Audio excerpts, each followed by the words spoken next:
Story 1. The email that unraveled my life. I thought I knew what betrayal felt like. It was a sharp, hot knife to the gut, a scream trapped in your throat. But that was before. Before I learned that the deepest cut doesn't come from a stranger's lie, but from the careful, years-long construction of a second life, built with the bricks of your own trust. My name is Chloe, and the man I built my world with had another family. My normal was a quiet, suburban kind of lovely, or so I told myself. James and I had been married for 12 years. We had a rhythm, the gentle chaos of getting our 8-year-old daughter, Lily, ready for school, the shared coffee in our sun-drenched kitchen, the peck on the cheek as he left for his consulting trips. He traveled more lately, but it was for the big project, the one that was going to finally let us renovate the basement. I'd pack his suitcase, tucking in his favorite socks, feeling a pang of loneliness I'd quickly dismiss as silly. The cracks were there if I'd let myself see them. The new password on his laptop. The way his phone always landed face down on the nightstand. The vague answers about his colleagues. I'd stitched these little tears in our fabric with the thread of busyness BTA meetings, Lily's soccer games, the endless to-do list of a life that looked perfect from the outside. It was a Tuesday, the most mundane of days. James was on one of his trips, a 3-day stint in a city 2 hours away. Lily was at a friend's house for a playdate. The house was silent in a way that felt heavy, not peaceful.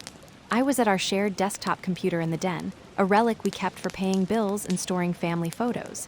I needed to find an old receipt for a warranty claim on our refrigerator. As I clicked through folders, a file name caught my eye, Property Tax Maple Scent. We didn't live on Maple Street. My heart did a slow, sickening roll. I clicked it open. It was a PDF from a county I didn't recognize. It was a tax bill for a house.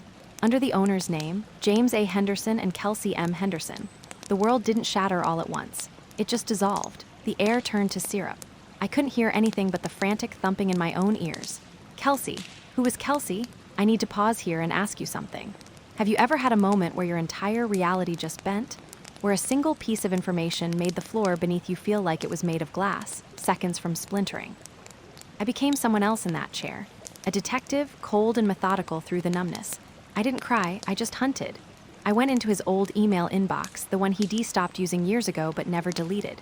The password was saved. I scrolled, my fingers ice cold on the mouse. And there it was, years of emails. A thread titled Wedding Plans. Another, ultrasound pics. A photo attachment of a smiling, blonde woman holding a baby. A boy. The dates on the emails went back 7 years. 7 years. I read the most recent one sent just last week, from Kelsey. It was about a parent-teacher conference for their son, Leo. She signed it, love you. Can't wait for you to come home. Home. The word burned a hole in my vision. I saw photos of a house with a blue door on Maple Street. Photos of Christmases, birthdays, a first day of kindergarten parallel universe where my husband was someone else's husband, where my daughter had a half-brother shed never met. For a wild, hysterical moment, I thought maybe it was all a mistake. A terrible, elaborate identity theft. I clung to that false hope like a life raft. I even drafted an email to him, my hands shaking. James, I found something on the computer. We need to talk. Please call me. I deleted it. Hope was a luxury I could no longer afford. The evidence was a mountain, and I was buried under it. I spent the night sitting on the floor of Lily's room, watching her sleep, tracing the lines of her face-high's face end, wondering how much of the man I loved was real. The climax wasn't a dramatic fight. It was worse. It was quiet. He came home the next evening, dropping his suitcase with his usual weary sigh. Something wrong? He asked, seeing me sitting at the kitchen table, the printed tax bill and email pages in a neat stack in front of me. My voice was so calm it scared even me. Who are Kelsey and Leo, James? The color drained from his face. It was instantaneous, complete. He didn't try to deny it. He just folded. He sank into the chair opposite me, his shoulders caving in. The story spilled out in a monotone. He'd met her on an early business trip. It started as a fling. Then she got pregnant. He felt responsible. He set her up in the other city, a 2-hour drive away. He'd been splitting his life, his money, his heart between 2 families for over 6 years. I never meant for it to go this far, he whispered, not meeting my eyes. I love you and Lily. That it was just a responsibility. The most devastating part wasn't the other woman. It was the word responsibility. It meant our love, our family, was a choice. His other family was an obligation. It meant he saw himself as the star of a tragedy, not the architect of a lie that had demolished 2 lives, no, 3 lives, now that I knew about the boy. I didn't scream, I didn't throw anything. I just looked at the man I had shared a bed with for 12 years and saw a stranger. The love didn't vanish in a poof of smoke. It curdled, turning into something heavy and sour in my chest. "You have to leave," I said. "Now, you don't get to explain this to Lily. I will when I figure out how." "You go to your other home." He pleaded, he cried, he reached for my hand. I pulled back as if his touch was acid. The finality of it was in the air, colder than any winter. He left that night. The story ending isn't neat. It's messy and it's raw. The divorce proceedings are a bitter financial and custodial nightmare. Lily is in therapy.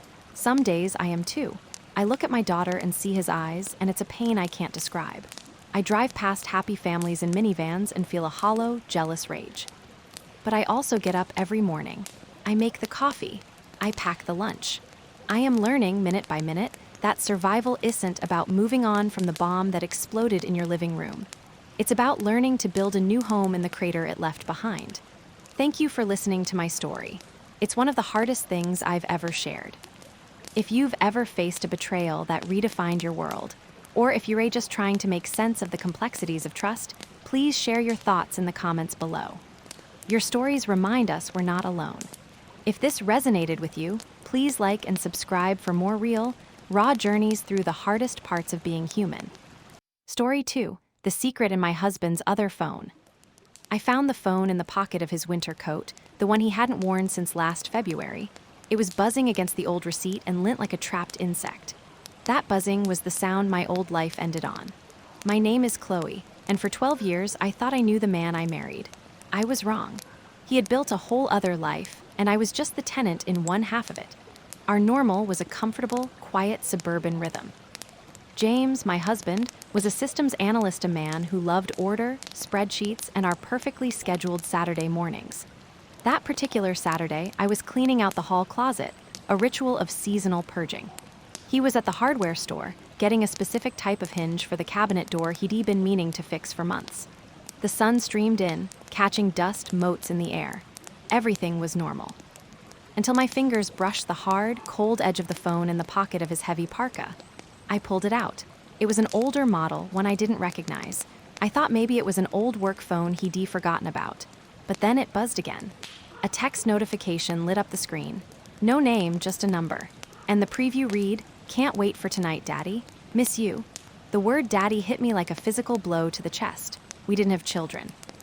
Wed tried for years, and after 2 miscarriages and a diagnosis of unexplained infertility, Wed quietly, painfully, let that dream go. It was our unspoken grief, a room in our house we never entered. I stood there in the hallway, the phone burning in my hand. The rational part of my brain, the part that had loved and trusted James for over a decade, tried to concoct explanations. A wrong number. A sick joke from a colleague. But the other part, the primal, gut-deep part, knew. It knew with a cold, sinking certainty. Have you ever had a moment where your entire reality just fractures?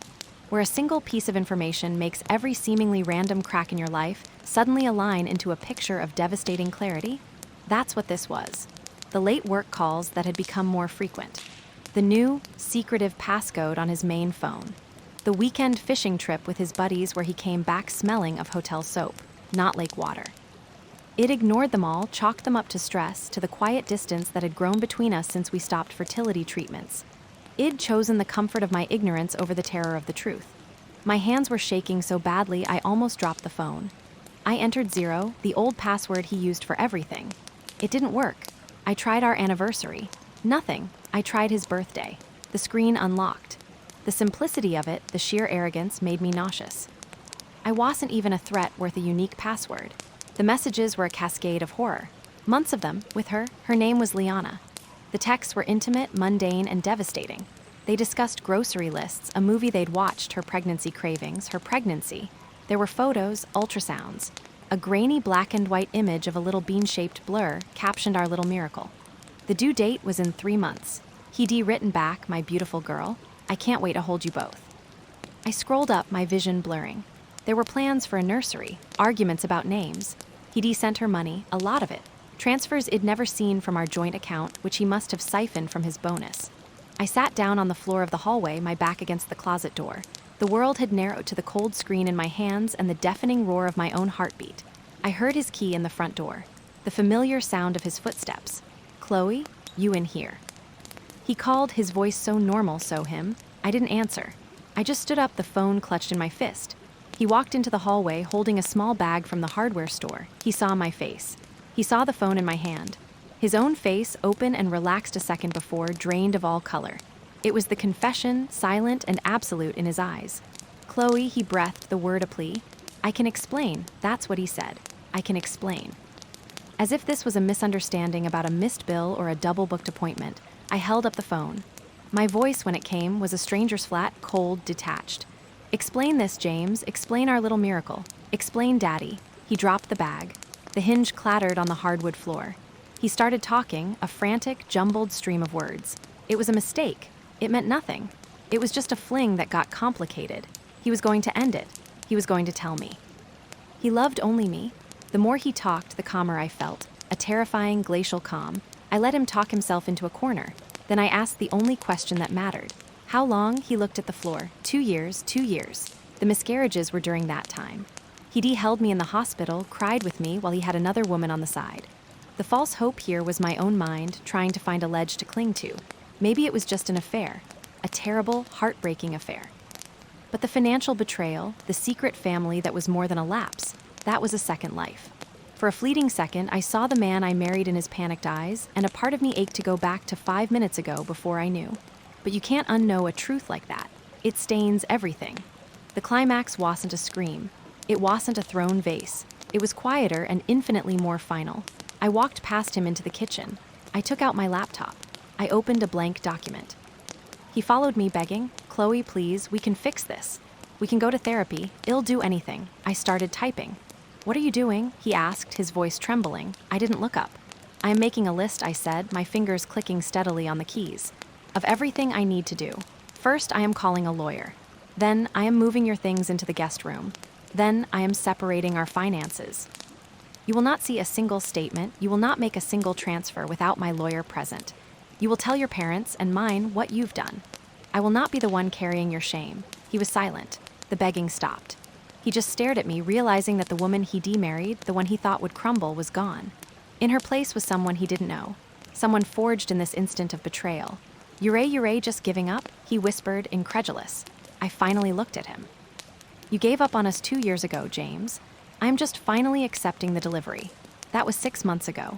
The divorce is ongoing, messy, complicated by the existence of a newborn child he now has partial custody of. Some days, the anger is a fire that keeps me warm. Other days, the grief is a lead weight in my chest, for the children I lost and the future I thought we had. I live in an apartment now. The silence is different. It's not the quiet of a stagnant marriage. It's the quiet of my own space, my own healing. I see a therapist. I am learning who Chloe is without the prefix of Jameis' wife. I don't know if I'll ever trust like that again. I don't know if the word daddy will ever not feel like a knife twist, but I get up every morning. I make coffee. I breathe. And sometimes, in the new quiet, that feels like a victory. The life I knew was a fiction, written by a man I never truly knew. Now, I am writing my own story, one painfully honest word at a time. Thank you so much for listening to my story. It's not easy to share these raw pieces of your life, but there's a strange comfort in knowing you're not alone in your pain. If this story resonated with you, or if you've ever faced a betrayal that reshaped your world, I'd be so grateful if you'd share your own experiences or words of support in the comments below. Let's be a community for each other. And if you want to hear more real, raw stories of love, loss, and survival, please consider liking this video and subscribing to the channel. Your support means everything. Story 3, the day I found the other phone. I never thought the smell of cheap perfume would be the thing that broke me. Not the late nights at the office, not the vague text messages, not even the emotional distance that had grown between us like a cold, thick fog. It was the scent of something floral and synthetic, clinging to the collar of his shirt as I hugged him, goodbye, a scent that was not mine and had no place in our home. My name is Sarah, and my life for the past 12 years had been built around the quiet, predictable rhythm of a suburban marriage. Every morning, I made the coffee while Ben, my husband, showered. We'd exchange a peck on the cheek, discuss the day's logistics, who was picking up our daughter, Lily, from soccer, what to defrost for dinner, and he'd leave with a leather briefcase I'd bought him for our 10th anniversary. Our home in Maple Crest was a portrait of achieved normalcy, a gray sofa, framed photos from our hiking trips, a kitchen island with a small chip in the marble from where Lily had dropped a ceramic bowl. The chip was there, a tiny flaw in the perfect surface, just like the other things. The way Ben had started leaving his phone face down on the counter. The new password on his laptop, which he said was a work security requirement. The weekend team building retreat he went on where his location sharing mysteriously glitched for 48 hours. I'd mention these things, and he'd have an answer, always delivered with a slightly exasperated sigh, as if I were questioning the color of the sky. You're being paranoid, Sarah. It's just a stressful quarter, and I wanted to believe him. I needed to believe the narrative of our good, stable life. So I buried the unease. I focused on Lily, on my part-time graphic design work, on keeping the machine of our family well-oiled and quiet. The scent on his shirt that Tuesday morning, I told myself it was from the new air freshener in his car. I poured the rest of the coffee down the sink, my hand trembling slightly. That's the thing about betrayal. Your mind becomes a master architect of denial, building elaborate, rickety scaffolds of excuse to keep the whole structure from crashing down. Have you ever had a gut feeling so profound it felt like a physical ache, but you talked yourself out of it because the alternative was too terrifying to face? The escalation began in the most mundane place imaginable, our junk drawer. It was a Thursday. I was looking for a spare AAA battery for Lily's calculator. Amid the tangle of old chargers, expired coupons, and loose screws, my fingers brushed against cold, smooth plastic. I pulled it out. It was a smartphone, an older model, but not one I recognized. It was dead. My first thought was that it was one of Lily's friends' phones, left behind after a sleepover. But something made me carry it to the kitchen counter and plug it in. As it powered up, a wave of cold nausea washed over me. The wallpaper was a generic beach scene. No apps were on the home screen except for the default ones. It was clean, sterile, and secret. My heart began a slow, heavy thud against my ribs. I tried to think logically. Maybe it was a work phone he'd forgotten about. But Ben was in sales, not espionage. Why hide it? I held it, this little black rectangle of potential ruin, and I just knew. I waited until Ben was in the shower that evening. The phone, now charged, was in my hand. It had no passcode. My thumb hovered over the message's icon. This was the threshold. Once I tapped it, there was no going back to the blissful, ignorant before. I took a breath that felt like shards of glass in my lungs, and I opened it. The only thread was with a contact saved, as the messages were not overtly sexual. They were something worse, in a way. They were intimate. They were about me. Jay had asked, "How was your night?" Ben had replied, "Long." Sarah was in one of her moods again, questioning why I was late. "It's exhausting." Another from Jay, "You deserve to be appreciated. You give so much." His response, "You always know what to say." Talking to you is the only peace I get. They discussed meeting for coffee. They shared details about their days. He complained about our mortgage, about my supposed nagging, about the weight of family life. He was sharing the innermost sanctum of our marriage's frustrations, its burdens with a stranger. The betrayal wasn't just of my trust. It was a theft of our private world, a curation of our struggles to make him look like a martyr. The final message, sent 2 days prior, read, "Can't wait for Saturday." Usual place? I felt the room tilt. The usual place. A secret geography in my own city. I confronted him that night, the phone laid on the coffee table between us like evidence in a trial. He didn't deny it. He just deflated, his face aging a decade in a second. Her name was Julia, a woman from his gym. It had been going on for 8 months. It was emotional, not physical, he insisted, as if that was a pardon. "She listens to me," he said, his voice hollow. "You've just been so distant, Sarah. We haven't been us in so long." His words were a masterclass in blame shifting. My distance, my moods, my failure to appreciate him had made him seek solace elsewhere. For a week, we existed in a state of wretched, false hope. We saw a therapist. He cried, promised to cut all contact, swore it was a mistake born of stress and midlife confusion. He deleted the secret phone's number. He came home straight after work. He brought me flowers. A part of me, the part that loved our home and our history and the future we'd pictured, wanted desperately to graft this new, repentant behavior onto the old Ben and call it healing. We had one almost normal family movie night, Lily nestled between us on the couch, and for 2 hours, I could almost believe the crack could be sealed with effort and time. The climax happened in a parked car after work, mine this time. I'd left my laptop charger at the office. On my way back, driving past the little indie coffee shop Ben and I used to love, I saw his car. It wasn't the seeing that stopped my heart. It was the seeing her. She was leaning into his driver's side window, her hand resting on his arm on the sill. Her laugh, even from across the street, was bright and familiar. It was the laugh of someone who knew him. He was smiling, a relaxed, easy smile I hadn't seen in years. He reached up and tucked a strand of her hair behind her ear. The gesture was so tender, so possessive, it felt like a physical blow to my chest. All the therapy talk, all the promises, evaporated in the span of that one intimate motion. He hadn't ended it. He had just gotten better at hiding it. I didn't honk. I didn't storm over. I just parked in the shadows of a nearby bank and watched.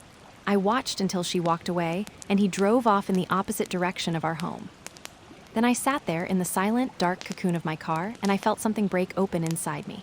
It wasn't rage. It was a vast, quiet clarity. The marriage was over. It had been over for months, maybe years. I had been clinging to the ghost of it, to the idea of us, while he had already moved on and built a dock for his heart elsewhere. The confrontation that night was not a screaming match. It was eerily calm. I told him what I saw. He didn't bother with excuses this time. He just looked at the floor and said, "I am sorry." 2 words that meant nothing. "You need to leave," I said, my voice stranger than I'd ever heard it. Now, he packed a bag. The sound of the front door closing behind him was the loudest, most final sound I have ever heard. That was 6 months ago. The divorce proceedings are bitter, a cold war fought over asset splits and custody schedules. Lily is struggling, and some days, the guilt of breaking her family feels heavier than the betrayal itself. Ben is with Julia now, publicly. I see them sometimes on social media, looking like a new, shiny couple. I stay in our house and I look at that chip in the kitchen island. I used to see it as a flaw. Now I see it as a record, a small, permanent testament to a moment of impact, of something once whole being altered forever. I am learning, slowly, that survival isn't about moving on from the wreckage, but about learning to build a new, different kind of shelter within it. Thank you so much for listening to my story. It's one of the hardest things I've ever had to put into words, but there's a strange comfort in sharing it. If you've ever faced a betrayal that reshaped your world, I see you. Your pain is valid. Please, share your own experiences or thoughts in the comments below. This community is a powerful place to feel less alone. If this story resonated with you, don't forget to like and subscribe for more real, raw journeys through the complexities of the human heart. Story 4. The secret my husband buried with his brother. I never thought I'd be the kind of person to go through her husband's sock drawer. But there I was, my fingers brushing against the cold, smooth wood of the jewelry box he said he lost 2 years ago. Our suburban home was silent, the kind of heavy quiet that settles in after a fight that isn't really a fight, just a slow, cold seep of disappointment. The fight had been about Ben forgetting our daughter Maya's parent-teacher conference game. He blamed work, the traffic, a headache. The usual symphony of excuses that had become the background noise of our marriage. I'd gone to bed alone, staring at the ceiling, and when the dawn light had painted our room a sickly gray, I'd gotten up with a resolve that felt foreign and desperate. I wasn't looking for anything. Or maybe I was looking for everything. I just needed to touch something that felt solid, real, and unquestionably his. The jewelry box was tucked beneath a pile of neatly folded athletic socks, a place so banal it felt like an insult. My heart didn't hammer, it just sank, a cold stone in my chest. I lifted the lid. There was no jewelry inside, just a single folded piece of heavy stationery, and beneath it, a sealed envelope with the logo of a law firm I didn't recognize. The note was in Ben's handwriting, the one he used for important things, each letter formed with careful precision. It read, for Ryan. When it's time, y'all know, remember the oak tree. Ryan was Ben's younger brother. Ryan, who had died in a car accident 5 years ago, 6 months before our wedding. Ryan, who Ben still couldn't talk about without his voice cracking. Ryan, whose name was a ghost in our house. The morning had started like any other. The robotic beep of the coffee maker, the frantic search for Maya's left soccer cleat, the scent of toast burning because I was too busy applying concealer under my eyes. Ben moved through the kitchen like a carefully programmed satellite, orbiting us but never truly connecting. He kissed the top of Maya's head, handed me a travel mug, and said, "Big merger meeting today. Don't wait up."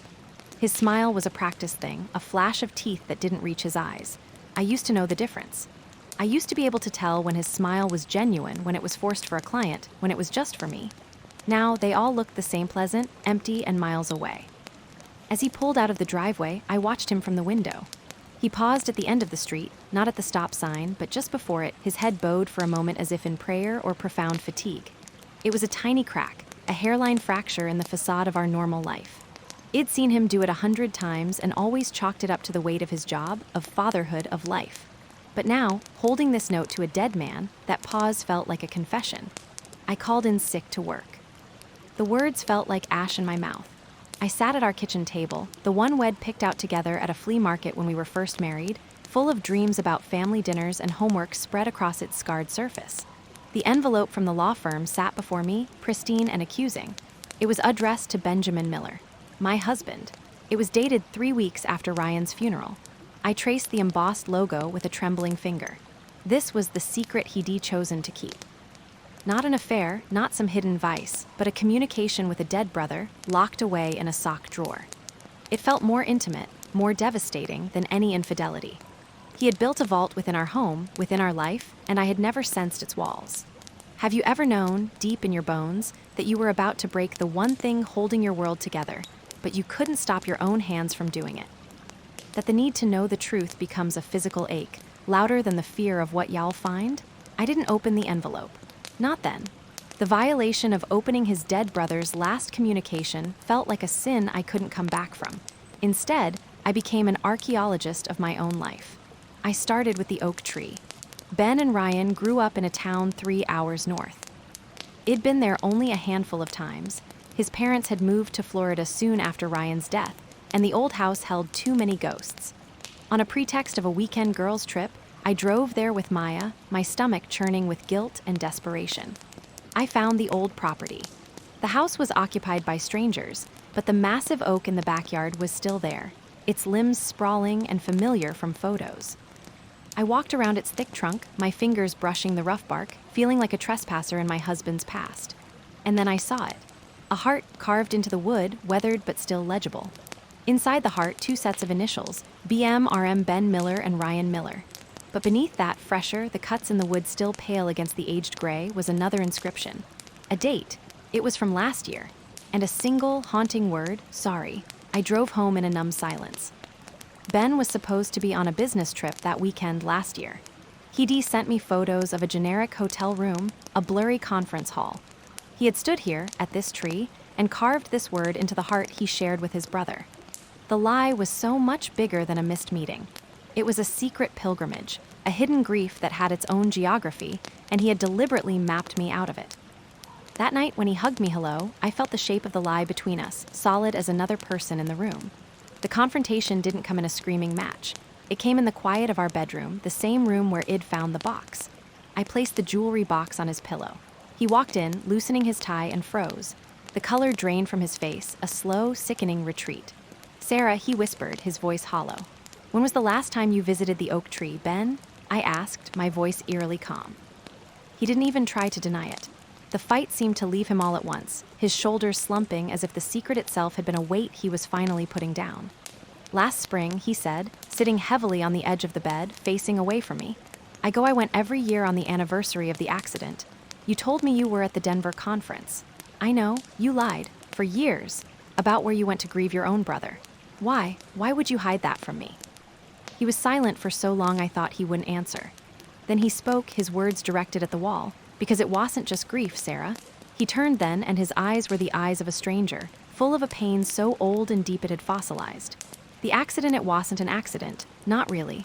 The words hung in the air, toxic and heavy. "Wed had a fight. A huge one. About money, about Dad's failing business, about everything. I said horrible things. I told him he was a leech, that he was dragging the whole family down. He left the house. He was angry, he was speeding, the police said he lost control on the wet road. Ben's hands were fists in his lap, the knuckles white. I killed my brother, as sure as if I'd been behind the wheel. And I couldn't bring that into our home, into our marriage. I couldn't lay that at your feet, so I buried it with him. I created the story of the tragic accident, and I made myself the grieving brother. The one who deserved your comfort. But I didn't deserve it. I've never deserved any of it." The room tilted. The man I had loved, slept beside, built a family with, was a monument I'd never truly seen. The foundation of our entire relationship, the man who needed comforting after a sudden, tragic loss was a lie. His grief was real, but its source was a secret guilt he thought was unforgivable. I had spent years trying to reach a man who was mourning a ghost, while the real wound, the guilt he carried, festered in the dark away from me. And the envelope, I managed to ask. Ryan's lawyer, Ben, said, his voice a flat monotone. He had a life insurance policy, a small one. He'd taken it out when Dad's business started failing.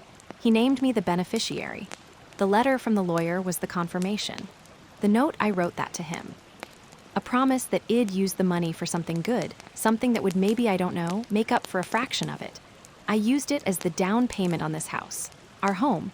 He let out a sound that was half laugh, half sob.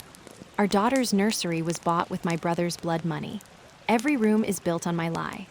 There was a moment then, a terrifying sliver of false clarity, where I almost understood. The burden seemed so colossal, so crushing, that his deception felt like a twisted act of protection. For me, for our family, I almost reached for him. I almost said, we can fix this. The habit of 8 years of marriage, the muscle memory of being his partner, twitched inside me. But then I looked at his face, not at the pain, but at the mastery of the deception. The carefully constructed alibis, the annual solitary trips to the tree, the locked box in the sock drawer.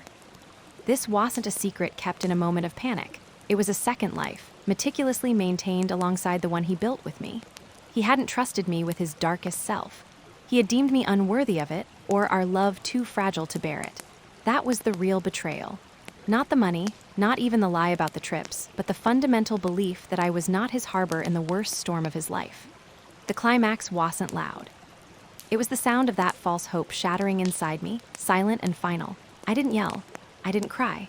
I just felt a profound, chilling detachment, as if I were floating above the scene, watching two people whose story was over. You stole my right to choose, I said, my voice barely a whisper. You stole my right to love the real you, the broken one, the guilty one. You gave me a shadow to cherish, and you called it a marriage. This house isn't a home, Ben.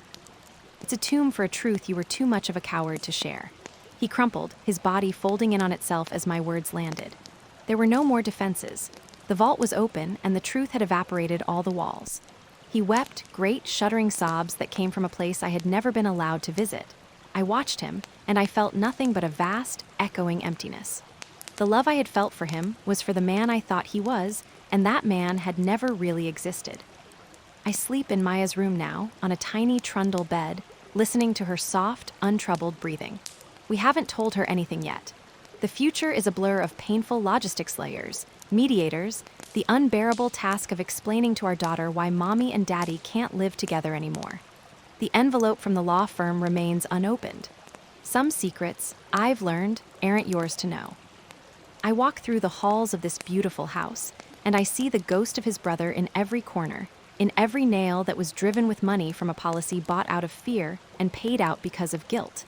I don't know if I can ever sell it. I don't know if I can ever stay. All I know is that the man I married is gone, and he took the woman I was when I loved him with him when he left. Thank you for listening to my story. It's a pain I've carried alone for too long, and sharing it, even here, is a strange kind of relief. If you've ever faced a truth that unraveled your entire world, you're not alone. Please share your own experiences or thoughts in the comments below. Your stories remind us all of the messy, painful, and resilient tapestry of human connection. If this resonated with you, please like and subscribe for more real, raw stories about love, betrayal, and survival.